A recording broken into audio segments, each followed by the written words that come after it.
What's up guys, today's video mag-unbox tayo review nitong dalawang Oppo na smartphones. Umpisa na natin.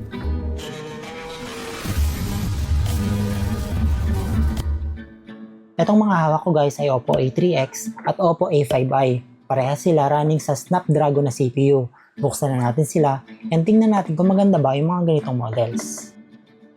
Unahin natin bubuksan guys ay itong si Oppo A3X smartphone. Mga colors na available nito ay Ocean Blue, Starry Purple, at itong Nebula Red na pinili ko.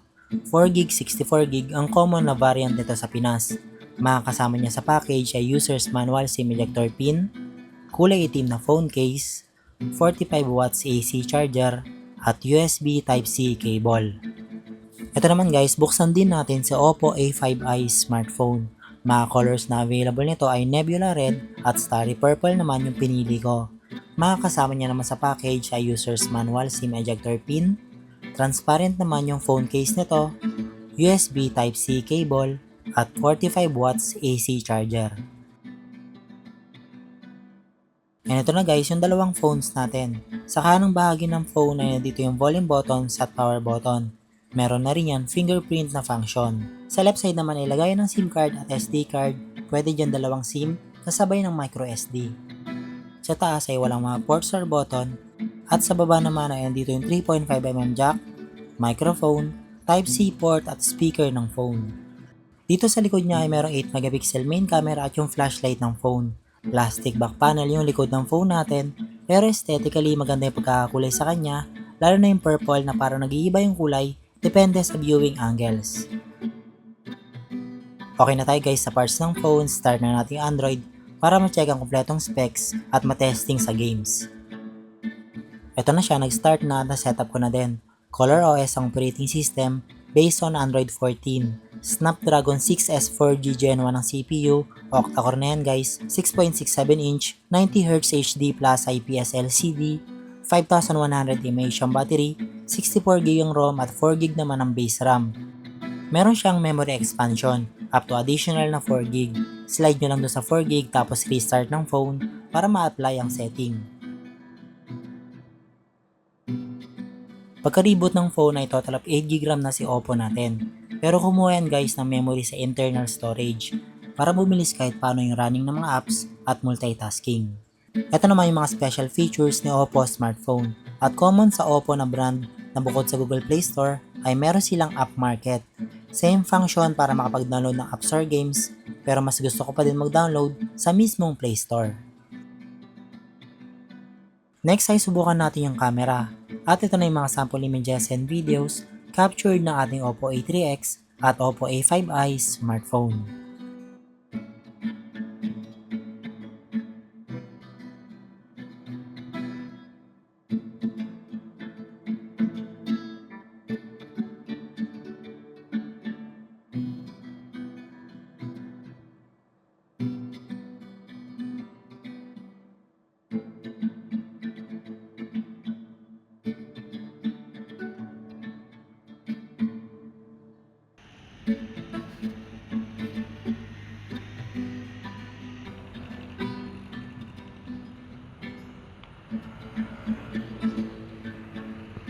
Next ay sa games naman tayo guys. Unahin natin dito sa Metal Slug.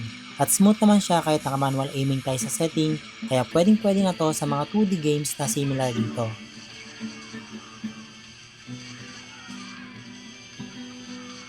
Sa MOBA games naman katulad ng ML at Wild Rift, okay na siya sa medium setting, around 30fps para stable yung laro natin. At iwasan natin mag-charge habang naglalaro nito dahil sigurado magkaka-FPS drop ka dahil sa init ng phone natin.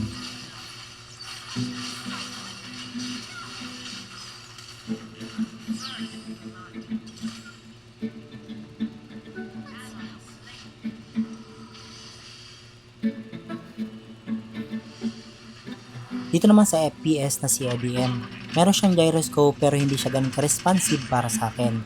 At sa medium graphics ka naman, para malaro natin siya guys ng maayos.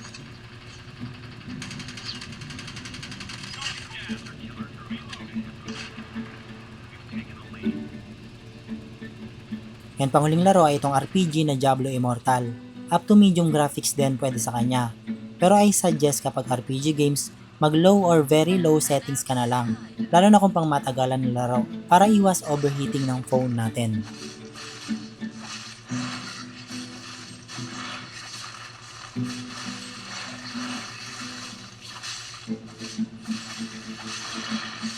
At ito naman yung Antutu benchmark results ng ating Oppo smartphones.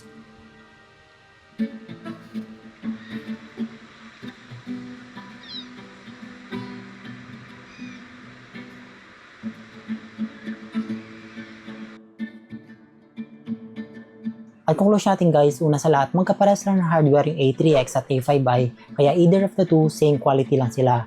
Sa software naman, madaming bloatwares at mga pre-installed na apps, kaya tanggalin muna natin yan at expect na may mga notifications na parang ads. Itong processor ng Oppo na smartphone na gamit ko ngayon ay nagkaroon na at medyo malakas nung bago magka-pandemic ng mga taon. Si Snapdragon 6S 4G na Gen 1 kasi ay rename from Snapdragon 662 na CPU. Kaya ngayon okay na lang siya at least low to medium sa gaming. At pagdating naman sa mga popular apps ay nababagalan ako sa kanya kumpara sa competitors niya na G85 or T615. Lalo na naka-eMMC pa yung storage nito. At isa pang downside nito guys ay mas mainit yung ganitong phone kumpara sa nabanggit ko kanina na may ganun na CPUs na mas madaling makadeteriorate ng phone performance at battery. Kaya overall, hati yung opinion ko dito guys dahil maganda pa rin siya bilhin for now at budget friendly naman siya kahit paano. Pero hindi siya ganun ka future proof lalo na sa parating na 2026. And salamat guys sa panonood. Huwag kalimutan subscribe, like and follow para mapanood nyo agad susunod na unboxing ng mga Oppo smartphones.